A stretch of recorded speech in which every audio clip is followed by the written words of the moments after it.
This is our Nursing 230 interview video with fictitious characters and scenarios. We were assigned the Gordon's pattern of coping and stress tolerance. Hi, my name is Lexi and I'll be your student nurse today. Can you please state your name, date of birth, and why you are here?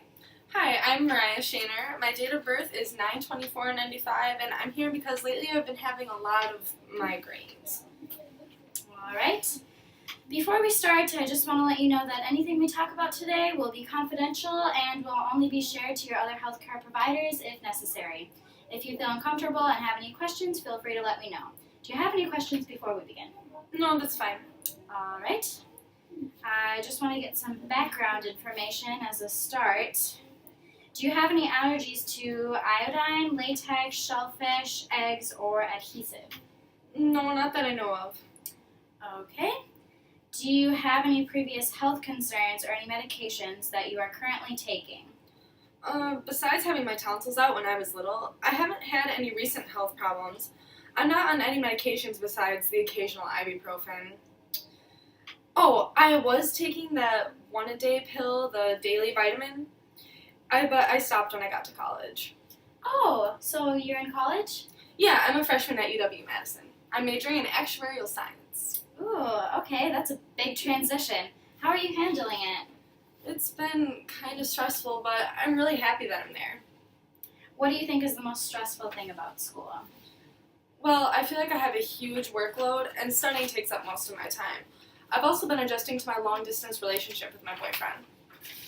Alright, you mentioned that you're adjusting with your long-distance relationship. Why don't you tell me a little bit more about that? Well, we are going to 2 different colleges, putting us 5 hours apart. I feel like he's become more distant. He's not really trying and putting out as much effort as I am. It's hard because I'm trying to meet new people, but still trying to stay connected to him. But he makes it impossible. Alright. You said that he makes it impossible. Can you elaborate on that? Well, I feel like I'm the one that makes most of the visits, I plan all the Skypes, and I'm just making more of an effort in general. I realize he has a busy schedule, but I do too. At least I'm trying. Do you talk to him about your stress at all? Do you let him know that it bothers you? Yeah, but I don't feel like he knows how much it really bothers me. It's hard because I don't want to make him feel bad, but I want him to know that our situation makes me feel even more stressed than I already am. Well, what do you mean by that? Do you think that he is ignoring what you're saying? No, I just don't think I'm able to handle this. A long-distance relationship might be too much for me. It's been on my mind 24/7 and gets me distracted from studying. Well, I'm no long-distance relationship expert, but I was in a long-distance relationship for a short time. I know it can be hard. Alright, so what have you done in the past to deal with your stress? Well, like I've said, I've never really experienced anything like this before. We went to the same high school. Before, when I was stressed, I used to work out. I was also in sports, so that helped a lot too. Alright, so working out helped relieve stress and tension? Yeah, it made me feel more focused and relaxed. It gave me energy to do what I needed to that day. So, who do you usually confide in when you have a problem or when you feel stressed? I usually turn to my mom. She's been a great outlet for me even after I graduated. I feel like I can go to anything for her. She's helped me through some pretty rough times. Do you feel comfortable telling me what you mean by that?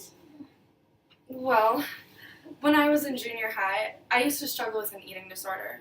I just wanted to be skinny like the rest of the girls, so I didn't eat as much as I needed to. My mom was my #1 support through all of that. She was really the reason why I got better.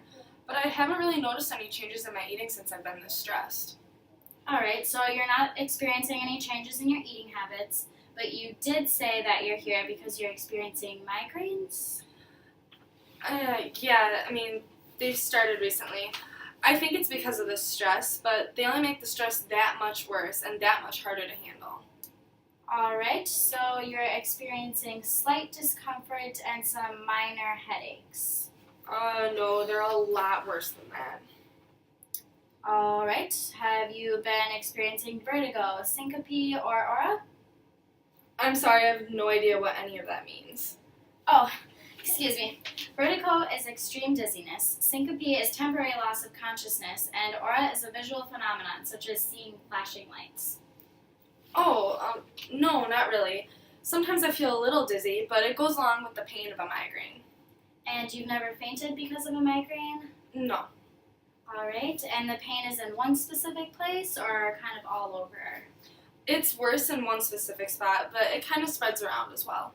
Alright, and then when did this pain start? A couple weeks into school, so the second week of September, I think. Alright, and then how often do these migraines occur? Probably around 3 times a week. Alright, and then have you noticed certain activities that bring them on? Well, I'll usually get one the night before an exam, which makes it a lot harder to study. I've also noticed when my boyfriend and I fight, I get them more often too. I really need to get a handle on them. They're awful. Well, I'm sure the doctor will be able to find a solution for you. Have you used any medication, drugs, or alcohol to help relieve your stress? Well, when I do have a migraine, sometimes I take ibuprofen, but it's recently stopped working. I don't do drugs, and I'm only 19, so I don't drink. That is very true. I remember when I was in college, I had some really fun times. We would go out on the weekends, and many of them did include alcohol.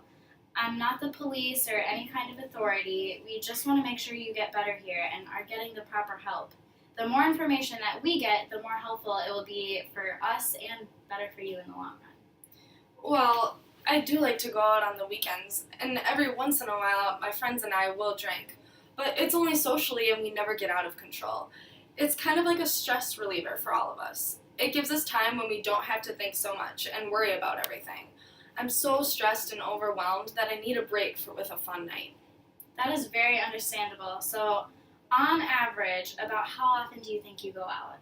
Well, I go out every weekend, but I don't drink every time I go out. All right, and then about how much drinking would you normally say occurs when you do decide to drink? Well, like I said, we never get out of control. On average, I would say it's normally 1 to 2 mixed drinks. All right. Okay, thank you so much. Remember, all this information will be kept private and will help the doctor get a better idea of what is going on and be able to give you a better diagnosis. I really do appreciate your honesty. I understand. I just didn't really think it was a big deal. Again, it's good for the doctor to take all factors into consideration.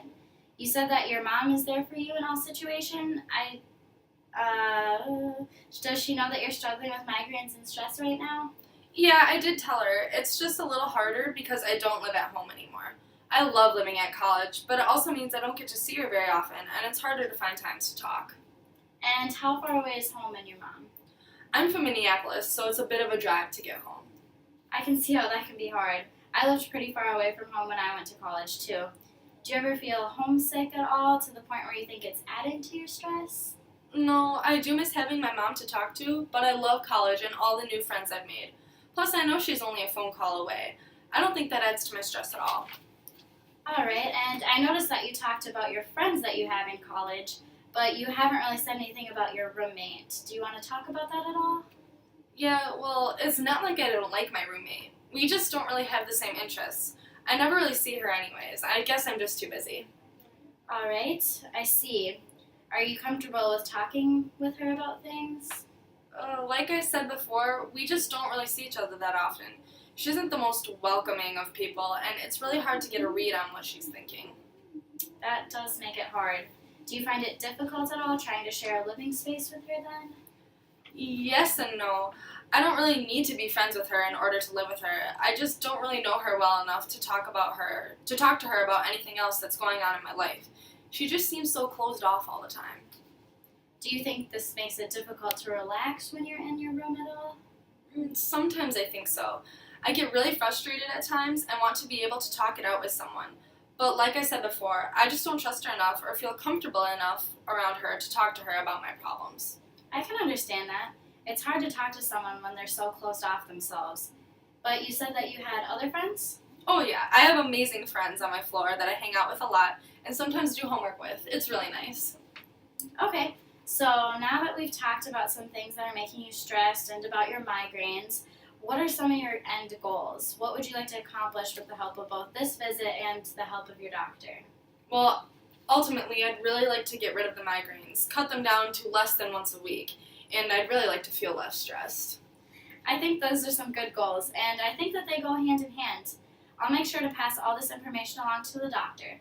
But about your stress, I suggest that you maybe try working out on a regular basis again, since that seemed to work for you last time when you were going through some stress. And I would also suggest that you communicate more with the people that are important to you. Okay, thank you. Those are some really good ideas. Alright, so just in summary, before I talk with your doctor, you've been experiencing migraines between 2 and 3 times a week. They started in early September, and we think it could be due to stress. This stress is caused by transitioning to a new school, overwhelming amounts of homework, and adjusting to a long-distance relationship while also getting used to living with a roommate that you're not totally comfortable with. You live far away, and you haven't been able to confide in your mom as much as you used to. Does all this sound accurate? Yeah, that sounds good.